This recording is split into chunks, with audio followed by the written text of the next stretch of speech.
En el centro de convenciones en La Habana se firmó el cese al fuego bilateral entre el gobierno y el ELN. Será por 6 meses en un principio. El presidente Gustavo Petro le puso fecha al fin de la guerra con el ELN, que lleva más de 60 años, y asegura que en 2 años se logra la paz con la guerrilla. Aureliano Carbonell, uno de los negociadores por parte de la guerrilla, asegura que con este acuerdo se empieza a sembrar el camino de paz en Colombia. Donde cayó Camilo cayó una cruz, pero no de madera sino de luz. Lo mataron cuando iba por un fusil, Camilo Torres muere para vivir. Cuentan que tras la bala se oyó una voz, era Dios que gritaba revolución. Revisar las sotanas, mi general, que en la guerrilla cabe un sacristán. Lo clavaron con balas contra una cruz, lo llamaron bandido como a Jesús. Y cuando ellos bajaron por su fusil descubrieron que el pueblo tiene 100.000. 100.000 Camilos prestos a combatir. Camilo Torres muere para vivir. Estos versos son la letra de una canción del cantautor uruguayo Daniel Biglietti que mi padre me cantaba de pequeño. Habla de Camilo Torres, un sacerdote colombiano, pionero de la teología de la liberación, cofundador de la primera facultad de Sociología de América Latina y miembro del grupo guerrillero colombiano Ejército de Liberación Nacional, ELN. Camilo Torres cayó en combate el 15 de febrero de 1966. Hoy en La Base hablamos del alto el fuego entre el ELN y el gobierno de Colombia que preside otro exguerrillero colombiano, Gustavo Petro. Bienvenidas y bienvenidos. La Base, con Pablo Iglesias, Sara Serrano, Manu Levín e Ina Afinogénova. Hoy en La Base hablamos de Colombia, de lucha armada, de proceso de paz. ¿Qué nos tienes preparado, Sara Serrano? Bueno, pues voy a hablar del significado del acuerdo que se ha alcanzado en La Habana y también de la importancia del papel que está jugando Cuba en todas estas negociaciones por la paz en Colombia. Importante conocer esto. Manu Levín, supongo que la derecha mediática colombiana no estará muy contenta con la paz, ¿verdad? No están nada contentos, lo vamos a ver enseguida, y también el posicionamiento sorprendentemente favorable de medios como El País a este proceso de paz. Intentaremos preguntarnos por qué también. Seguramente muchos seguidores de La Base, que no son colombianos ni colombianas, no sepan quién fue Camilo Torres, ni sepan mucho del Ejército de Liberación Nacional, del ELN, una guerrilla muy particular en la historia de Colombia y de América Latina. Ina Afinogénova nos va a llevar en su avión a conocer la historia del ELN, ¿verdad? Sí, desde que se fundó hasta el día de hoy, todo lo que supuso para el país. Bueno, además hoy vamos a contar con José Ramírez Vélez, exmiembro de la guerrilla M-19 y exiliado colombiano, que seguramente podrá darnos algunas claves para entender lo que significa este proceso de paz y para entender lo que significó para muchos jóvenes colombianos la lucha armada. Arrancamos, Xavi. La Base de datos. Informa Sara Serrano. Adelante, compañera. Con un apretón de manos, el presidente de Colombia, Gustavo Petro, y el jefe máximo de la guerrilla del Ejército de Liberación Nacional, Antonio García, sellaban un cese al fuego bilateral de 6 meses, el más largo que se ha conseguido con el grupo armado. La tregua supone un paso crucial para alcanzar el cese definitivo de la guerra entre el ELN, con casi 3.500 combatientes repartidos por todo el territorio colombiano, y el Estado. La esperanza es la paz, dijo Petro en su discurso tras alcanzar el acuerdo en La Habana. El presidente colombiano se ha fijado mayo de 2025 como fecha límite para alcanzar un acuerdo definitivo que ponga fin a un conflicto armado que dura ya más de medio siglo.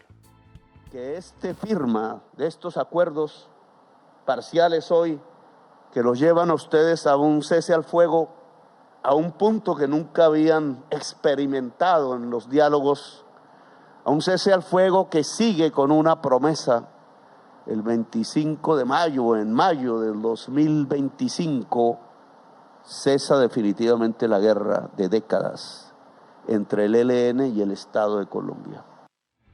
Los llamados acuerdos de Cuba contemplan distintas fases. En primer lugar, una etapa de aislamiento inmediata. Después se dará la orden de detener las operaciones ofensivas el 6 de julio y finalmente el 3 de agosto comenzará el alto al fuego temporal que se extenderá durante los siguientes 180 días a todo el territorio colombiano. Además del cese al fuego, los acuerdos de Cuba sientan también las bases de la participación de la sociedad civil en la construcción de la paz.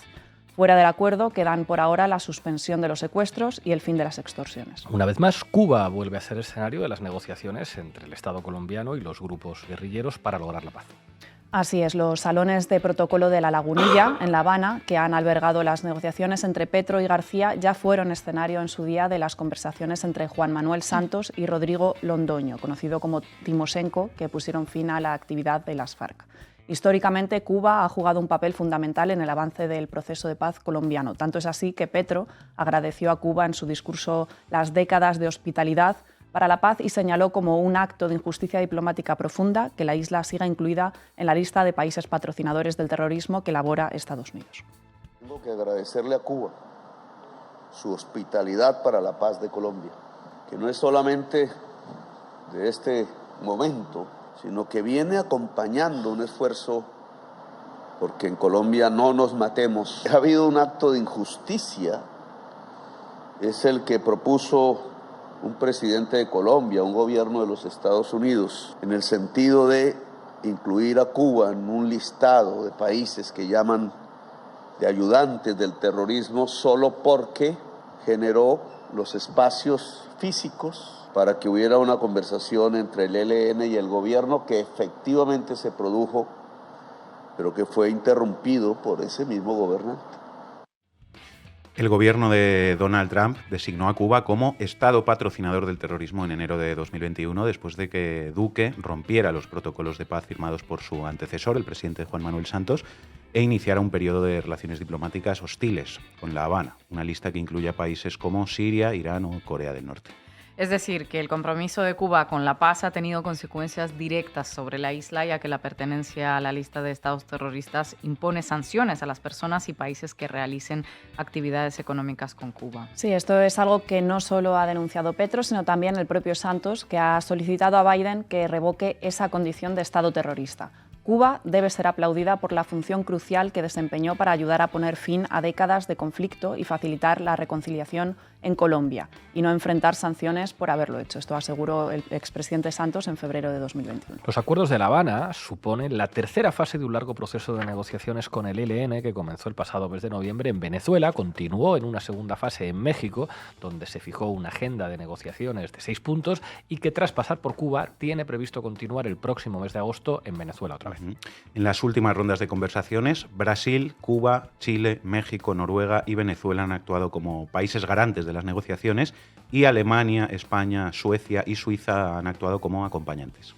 Como ya comprobó Santos, la participación de terceros estados como garantes de las conversaciones de paz son clave en el avance de las negociaciones. Ahora, con la llegada de una nueva serie de gobiernos progresistas a la región, esta posibilidad vuelve a estar sobre la mesa para Petro.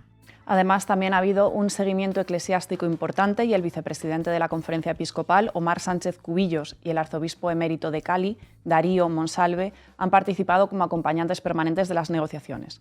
No hay que olvidar que el ELN es una guerrilla que nació bajo la influencia de la Revolución Cubana, pero también de la teología de la liberación, siendo Camilo Torres, como recordabas antes, Pablo, su máximo exponente.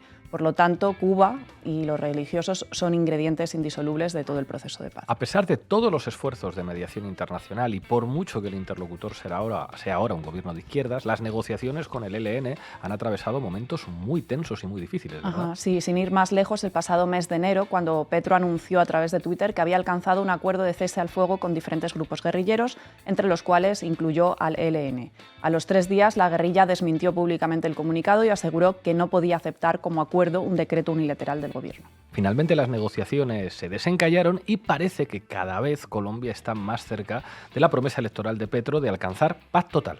Sí, la paz total es la política bandera de Gustavo Petro y busca el cese de hostilidades no solo con las organizaciones guerrilleras, sino también con los grupos narcoparamilitares. A estos últimos no solo se les exige el alto al fuego, sino también que se sometan a la justicia ordinaria. Es decir, con los narcos y paramilitares no habrá una negociación política como sí ha habido con las FARC o con el ELN. Los principales puntos del proyecto de paz total son, primero, la inclusión del crimen organizado y los cárteles de la droga en la política de paz. En segundo lugar, se busca convertir el proceso de paz en una política de Estado para que los acuerdos tengan un carácter vinculante que no dependa del gobierno de turno y no pase como ocurrió durante el gobierno de Iván Duque. Duque prometió hacer trizas el acuerdo de paz y durante sus años al frente del país la violencia política continuó bajo su mandato con el asesinato de líderes sociales y defensores de los derechos humanos. En tercer lugar, la paz total abre la puerta a una alternativa al servicio militar obligatorio, un servicio social para la paz de 1 año de duración que incluiría apoyo a víctimas del conflicto armado, cuidado ambiental o asistencia a personas vulnerables. Y por último, la ley suspende las órdenes de captura de los dirigentes de los grupos armados y promueve la entrega de armas a cambio de una compensación económica. El camino hacia la paz no será nada fácil. Enfrente tiene a la derecha colombiana, a la mayor parte de las Fuerzas Armadas, a los grandes poderes económicos y al narco. Pero como dice Petro, no hay nada más revolucionario que la paz. Mucha fuerza, compañeros de Colombia. Gracias, Sara. A ti. Vamos juntos a seguir construyendo un país diferente, un país donde la dignidad, la igualdad y la paz importe, un país donde todos tengamos derechos. Vamos juntos por el cambio. Manu Levín, adelante. Vamos, Xavi. Titulares al banquillo. El análisis mediático de Manu Levín.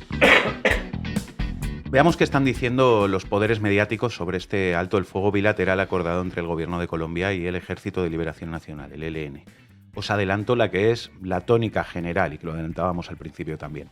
Los medios, digamos, progresistas están apoyando con bastante entusiasmo este cese de hostilidades y en general el proceso hacia la paz total que se marcó como objetivo el gobierno de Gustavo Petro, y por el contrario la derecha mediática colombiana o bien niega la mayor y se opone completa y abiertamente a las negociaciones entre el Estado y la guerrilla, o bien toma algunos de los elementos más complejos del acuerdo firmado en La Habana para bajarle el precio, desacreditarlo y generar una opinión pública contraria a este paso dado por el gobierno del cambio en Colombia. Enseguida veremos esto, pero empecemos por los posicionamientos más favorables al acuerdo. Por ejemplo, el diario El País, del Grupo Prisa, tiene un enfoque bastante positivo. Editorial del País de hoy mismo. Acuerdo en Colombia. El gobierno de Gustavo Petro ha logrado, después de más de medio siglo de conflicto armado, un hito sin precedentes en Colombia, la firma de un alto el fuego de 6 meses con el Ejército de Liberación Nacional, ELN. La tregua supone un paso crucial y el primer resultado concreto para el proyecto de paz total que persigue el presidente de izquierdas, que en su juventud militó en la organización guerrillera M-19. Pues efectivamente, el país expresa simpatía por la estrategia hacia la paz desplegada por Gustavo Petro y en particular hacia este acuerdo con el ELN. Aunque puede parecer lógico ese posicionamiento por parte de un periódico supuestamente progresista, también es cierto que llama la atención que el Grupo Prisa, que siempre ha tenido un papel más que cuestionable en América Latina, ahora se posicione sin matices a favor de la agenda de un gobierno como el de Gustavo Petro en lo relativo a la paz. ¿Por qué crees que sucede esto, Manu? Pues fíjate, y esto es una valoración subjetiva, a mí me da la sensación de que vemos esta línea editorial en Prisa porque, además de los grandes sectores oligárquicos, terratenientes, mineros, etcétera, que representa el uribismo y la derecha colombiana, sí puede haber un interés por parte de otros sectores empresariales, inversores extranjeros y tal, no en las reformas económicas y sociales de Petro, por supuesto, pero sí en la pacificación de Colombia. Porque desde la perspectiva de esos sectores de poder, eso podría abrir un nuevo escenario, digamos, más propicio para la inversión extranjera, para el turismo y en general, para hacer negocios en vastas zonas del país que hoy son prácticamente inaccesibles por la pervivencia del conflicto armado, la falta de infraestructuras, etcétera, etcétera. Por eso yo creo que vemos al Grupo Prisa y a otros medios de la progresía también en Colombia apoyando este proceso de paz. Es decir, quizá no se posicionan así tanto por un compromiso político o moral sincero con la paz, sino por intereses. El problema, claro, es que, como explica siempre Petro, la paz en Colombia no se puede separar de la justicia social y de las reformas encaminadas a lograr la justicia social. Por tanto, no parece muy viable apoyar la paz, pero no las reformas que van de la mano, que es la posición que creo que expresan medios como El País. Pero bueno, parece que estos medios y los sectores del poder a los que representan pueden ser al menos aliados circunstanciales hasta un determinado punto de este proceso político en lo que toca específicamente al cese de la violencia armada en Colombia, y hacer política también es aprovechar esas contradicciones. Y la prensa progresista colombiana, ¿qué es lo que dice? ¿También expresa esta posición favorable al acuerdo de paz? ¿O? Pues sí, claramente. Os he traído un ejemplo. Portada de El Espectador el sábado día 10. Foto a toda página del acuerdo firmado en La Habana. Titular: un alivio. Clarísimo el titular. Y dice El Espectador: desde La Habana, Cuba, las delegaciones del Gobierno Nacional y de la guerrilla del ELN anunciaron el mayor avance hasta ahora en la mesa de diálogos de paz. Un acuerdo de cese al fuego bilateral que comenzará el próximo 3 de agosto y tendrá una duración inicial de 180 días.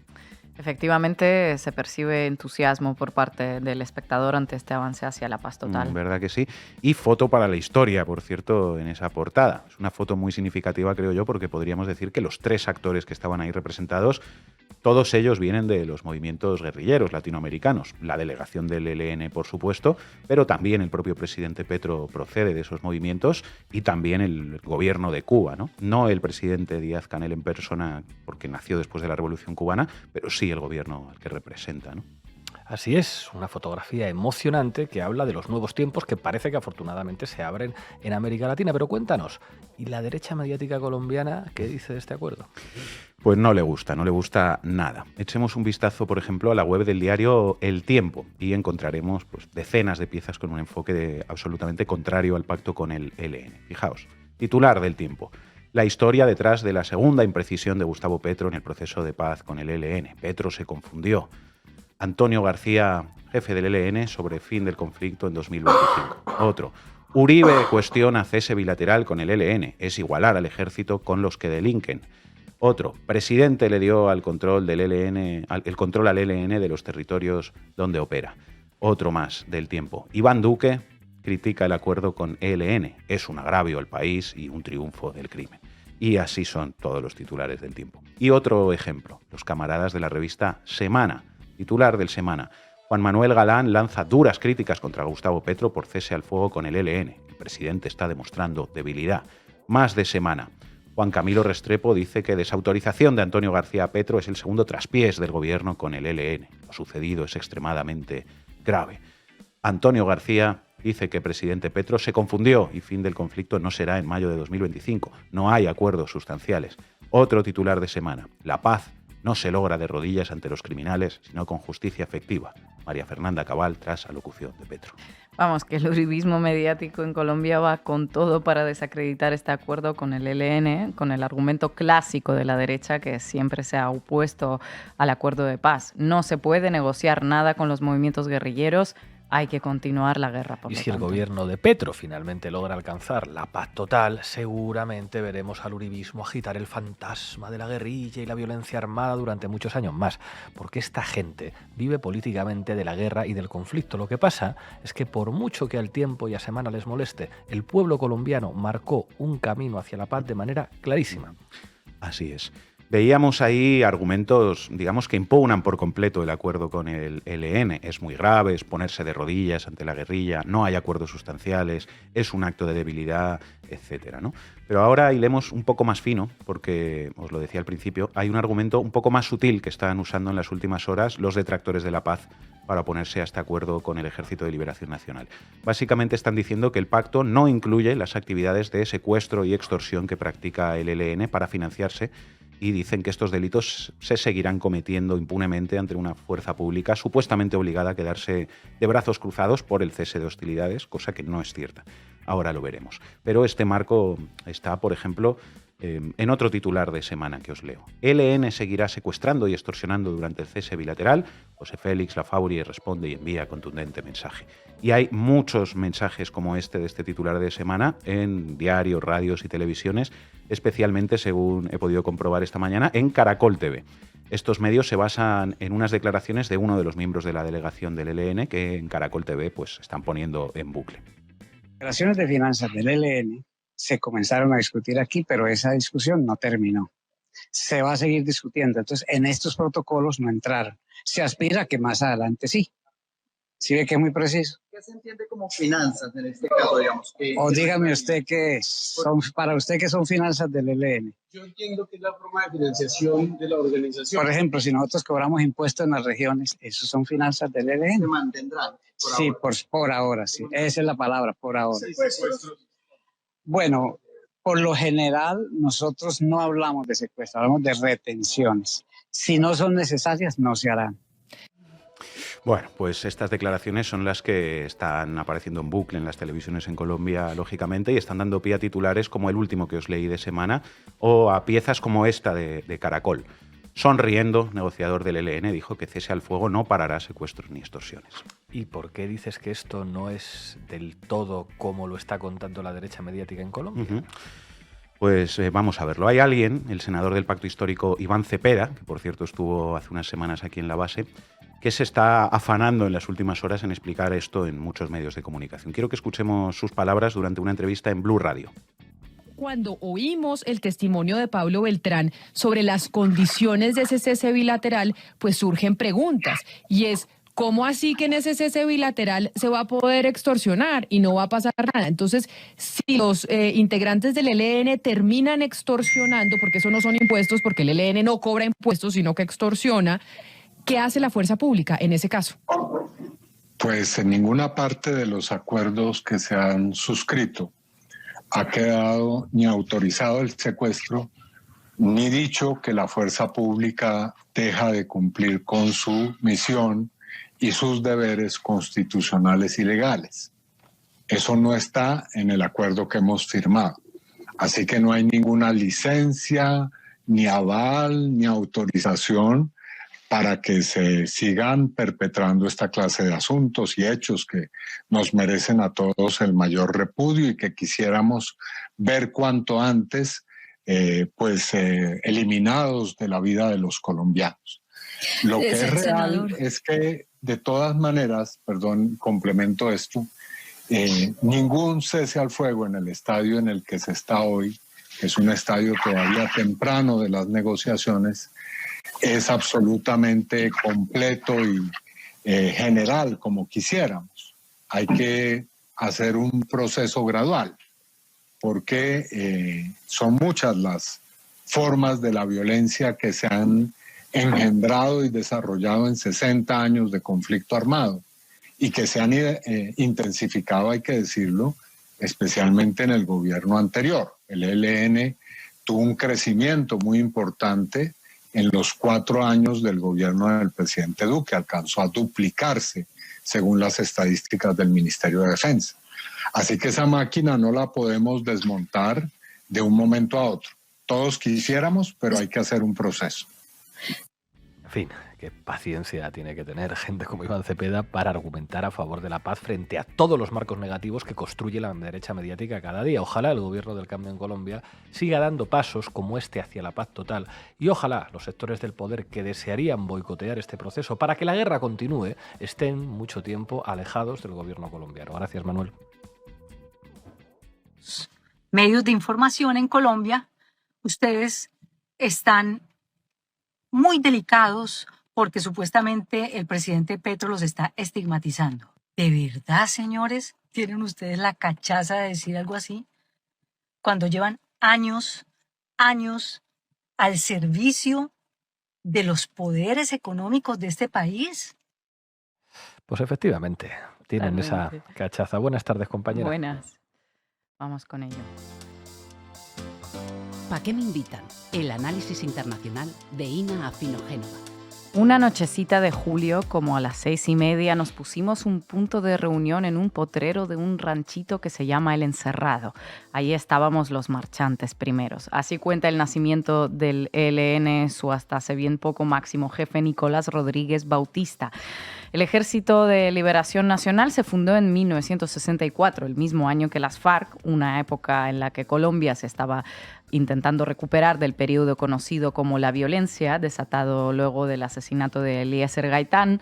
El reciente triunfo de la Revolución Cubana impactó en toda América Latina e inspiró a muchas organizaciones, intelectuales, movimientos sociales que promovían ideas comunistas. El ELN, para más INRI, nació en el departamento de Santander, no muy lejos de la frontera con Venezuela, en San Vicente de Chucurí, que ya tenía una historia de lucha reseñable. San Vicente albergó en 1929, 35 años antes, un episodio inédito en la historia de Colombia, la única insurrección de los bolcheviques que se realizó en ese país.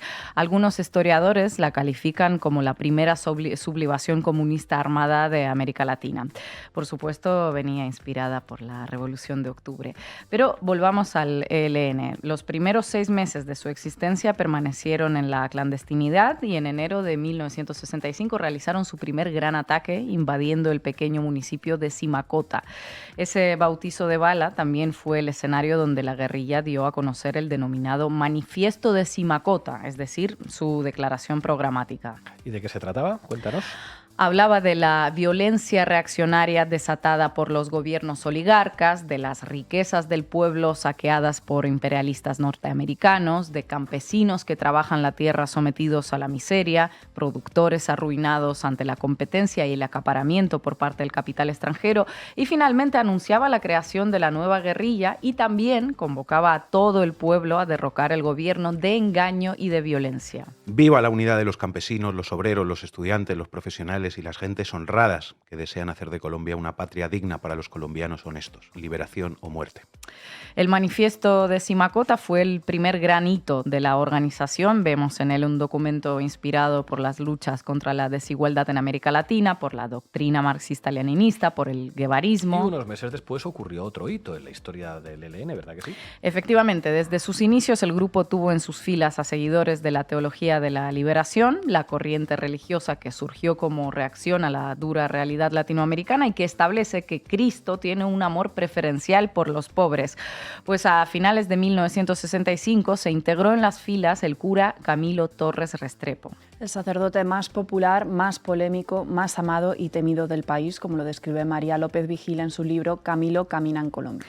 Camilo Torres se convirtió en un símbolo de las luchas sociales en América Latina, estudió en Lovaina, Bélgica, y al regresar a Colombia se involucró en movimientos populares, fundó la primera cátedra de Sociología de América Latina en la Universidad de Colombia y se imaginó un cristianismo diferente. Afirmaba que los cristianos tenían que sumarse a la lucha revolucionaria. La revolución no solamente es permitida, sino obligatoria para los cristianos que vean en ella la única manera eficaz y amplia de realizar el amor para todos, decía el cura guerrillero, igualito que la conferencia episcopal aquí. En fin, en un contexto de Guerra Fría se pueden ustedes imaginar lo que provocaron estas ideas revolucionarias de algunos curas. Nos podemos imaginar, perseguido por la Iglesia Católica, que no veía con muy buenos ojos la teología de la liberación, y por algunos sectores de la sociedad para los que su lucha contra la pobreza y las injusticias sociales se convirtió en una piedra en el zapato, se vinculó a las filas del ELN, estuvo tan solo unos meses en la guerrilla. En febrero de 1966 fue asesinado en su primer combate a los 37 años.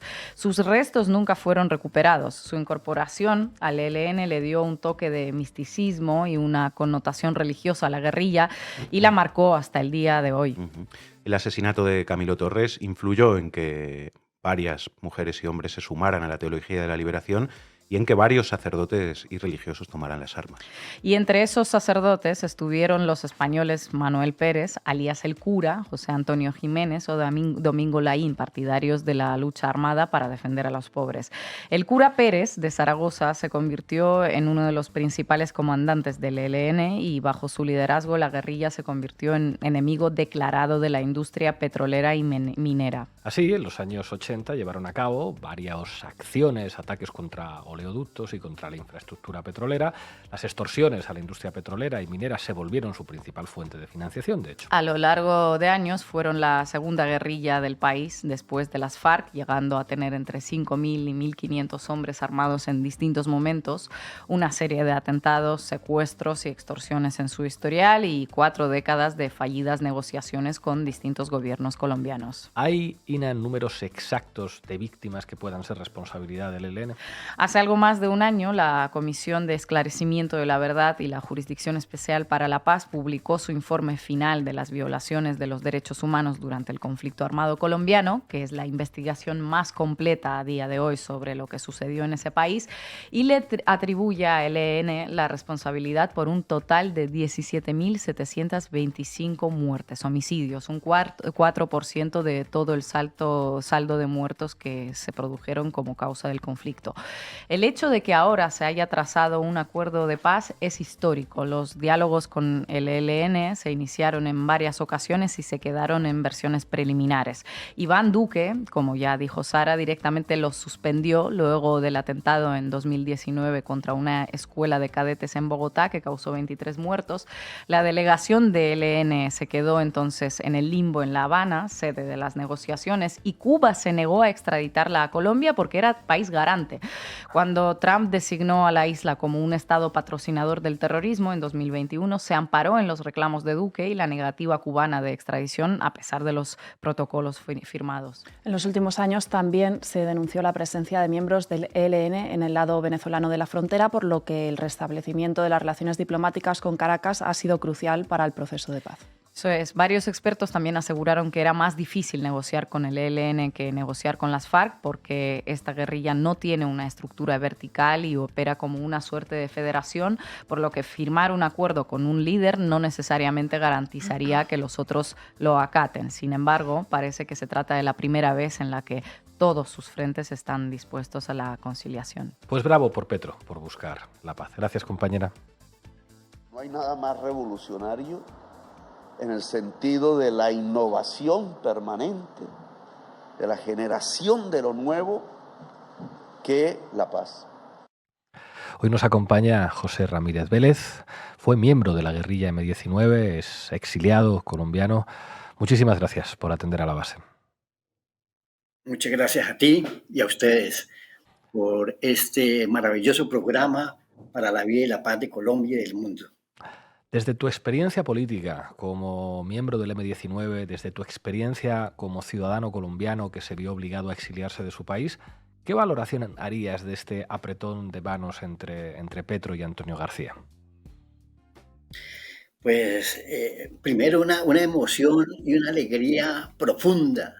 Es una maravilla estando vivo aún, que eso no lo puede contar tanta gente, miles y miles y millones, decenas de miles de colombianos están vivos y ver, sentir, aunque sea a la distancia, el cumplimiento del sueño, de la promesa de la paz y de la esperanza en la figura de Petro presidente y en la figura de este apretón de manos que significa la existencia de la última guerrilla de Colombia y la última guerrilla de América Latina, para abrirle paso definitivamente al proyecto de la paz total que tiene que inundar e irradiar al continente, es una emoción gigantesca, Pablo. Es una cosa emocionante. Sara. ¿Qué tal? Muchas gracias por atender a la base. Para los espectadores no colombianos, yo quería preguntarle qué representó la lucha guerrillera para muchos jóvenes colombianos, como el propio presidente o como usted mismo. Sí, la lucha guerrillera representó para nosotros la única salida, la única alternativa, la última posible alternativa para defender nuestros derechos, para defender la vida y para defender la dignidad de nuestra condición, de nuestro pueblo, de nuestra sociedad. Allí, de manera espontánea, casi que por generación espontánea, a partir de los años 50 hasta hace muy poco, hasta ahorita, ya ven, con el ELN, hacer parte de los movimientos guerrilleros era una opción de vida y una posibilidad de hacer patriotismo, de luchar por la nación, de luchar por el pueblo. Era la única alternativa. Y bueno, triste que las oligarquías, las clases dominantes, en este caso en nuestro país, nos hayan obligado a tener que recurrir a ese extremo de la lucha social y la lucha política, pero también ha sido pues aleccionador y muy importante que al cabo de los años hayamos podido tomar las sabias decisiones de pasar a otro estadio, de dejar las armas y de construir las alamedas de la paz y de la vida como lo estamos haciendo ahora. Manu. Buenas tardes, ¿qué tal? Un placer saludarte. Te quería preguntar si consideras que este proceso de paz es ya irreversible, ¿no? Porque es un proceso que tiene enemigos dentro de Colombia, el uribismo, ¿no? Por supuesto, el paramilitarismo, el narco. También hay disidencias, por ejemplo, de las FARC y otros grupos que siguen operando, aunque hay que decir que, declaradamente lo hacen con el objetivo de alcanzar una paz justa, ¿no? Y no tanto de la toma del poder ya. Pero le pregunto si cree que el proceso es irreversible o que esos sectores contrarios a la paz pueden acabar triunfando en algún momento. Mira, un par de datos previo para poder responder tu pregunta. Lo primero, llevamos 10 meses de un gobierno de 5 años recién elegido, en condiciones muy difíciles, pero muy contundentes.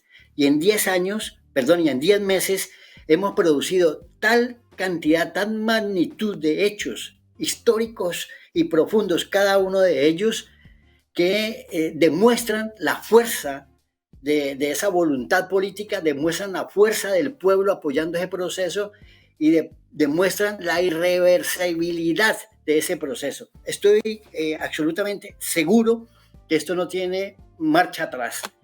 El proceso de paz, el proceso de cambio, el proceso de transformación para Colombia y América Latina, a pesar de las locuras geopolíticas que aún se viven y que tendrán que ser derrotadas igualmente que lo que estamos haciendo en Colombia, nosotros vamos a construir la paz, porque el otro imperativo es construir, es salvar la tierra, es salvar la naturaleza, es evitar la desaparición de la especie, y frente a eso yo estoy seguro que la humanidad responderá, que la humanidad reaccionará. Nosotros llevamos más de 222 años sin tener un gobierno progresista, reformista, de izquierda, revolucionario en el país, es la primera vez. Y tenemos también nuestro país es el país de más guerrillas en América Latina y en el mundo que existió. La guerrilla más antigua del mundo que hace poco firmó la paz, que fueron las FARC. Y ahorita tenemos al ELN, que es la última guerrilla del país y de América Latina. Lograr superar esos hitos en la historia de Colombia y de América Latina significa que estamos dando pasos muy sólidos y muy contundentes. Y quería comentar también brevemente qué significó, por ejemplo, y qué fue lo que sucedió en la movilización de hace 7 días, el 7 de junio en Colombia, que fundamenta lo que está pasando hoy y lo que sigue y lo que viene a continuación. Pues por un lado, que el pueblo dijo: apoyamos al presidente, le creemos al presidente. Dijo: apruébense y ejecútense todas las reformas, todo el cambio. Dijo: no permitiremos un golpe de Estado. ¿Qué dijo Petro? Solo el pueblo salva al pueblo. El cambio es irreversible, y por ello propuso una nueva relación, que es una vaina inédita, una vaina fantástica, una vaina maravillosa, y es: gobernaré con el pueblo sin intermediarios. Y propuso que se construyeran asambleas populares y ciudadanas que produjeran los mandatos que requerían esas realidades, para que eso se convirtiera automáticamente en leyes, en actos administrativos y en reformas. O sea, el pueblo desde ya está en un proceso de cogobierno, de coadministración, de cogestión, y progresivamente el pueblo está y estará gobernando con los presupuestos, con la decisión sobre las obras públicas, con la participación en las grandes entidades del Estado y con la decisión política de rumbo, de para dónde vamos.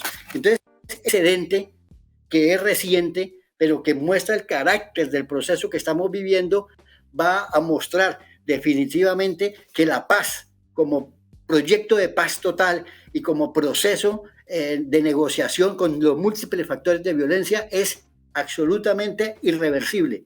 Intentarán todo, harán todo lo que sea necesario para evitarlo, pero el pueblo colombiano, con la ayuda de los pueblos progresistas del mundo y de los movimientos sociales progresistas del mundo, y con incluso la complicidad de las grandes potencias del mundo, empezando por los Estados Unidos, que es una cosa paradójica y a veces aparece como contradictoria, sacaremos adelante la paz que el pueblo se merece y necesita, y sacaremos adelante el proceso de paz latinoamericano, y aportaremos a la humanidad también en este cuarto de hora que es tan importante.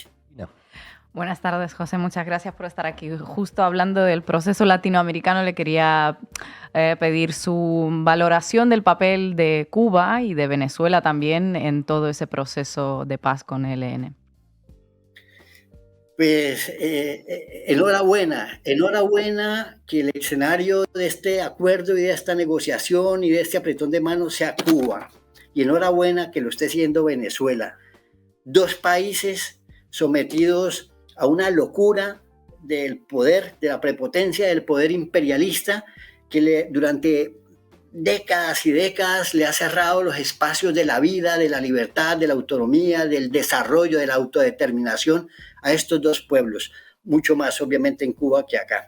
Se han cometido errores, y tenemos que reconocer críticamente todas las izquierdas del mundo los errores cometidos y pedir perdón por ello y rectificar. Pero eso no elimina que obviamente las luchas han tenido un sentido profundo y en el caso de Cuba una gran coherencia, una gran consecuencia, una gran humanidad y una gran solidaridad de su pueblo. Yo estoy muy feliz que haya sido en Cuba. Yo solamente he ido una vez en un contexto familiar político, aunque Cuba nos dio la mano desde el ELN hasta ahora, hasta todos los movimientos políticos y político-militares que pasamos, y ha sido maravilloso.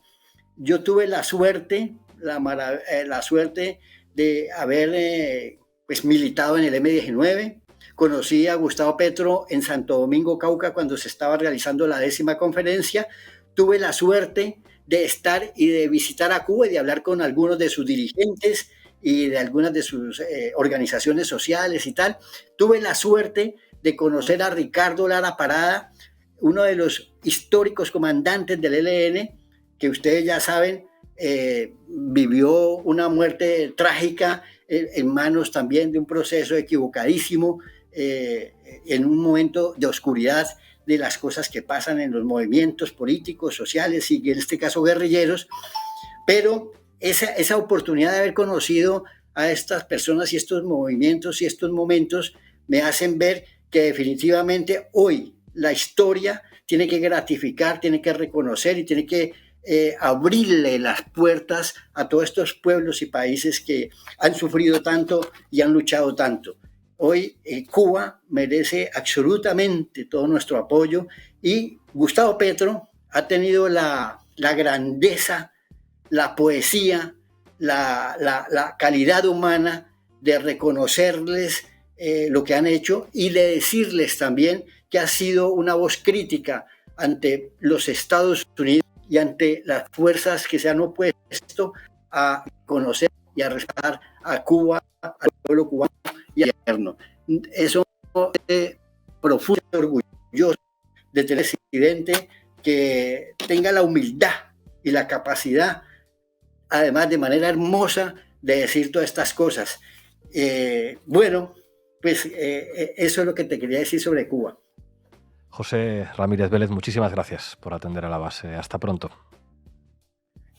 Pablo, muy amable, muchas gracias y una gran solidaridad contigo en esta buena política que viven ustedes en España. Venceremos. Muchas gracias, compañero. Llegamos al final del programa. Vamos a terminar con la canción con la que iniciábamos, el tema de Daniel Biglietti sobre Camilo Torres, esta vez interpretado por otro grande, por Víctor Jara. Hasta mañana.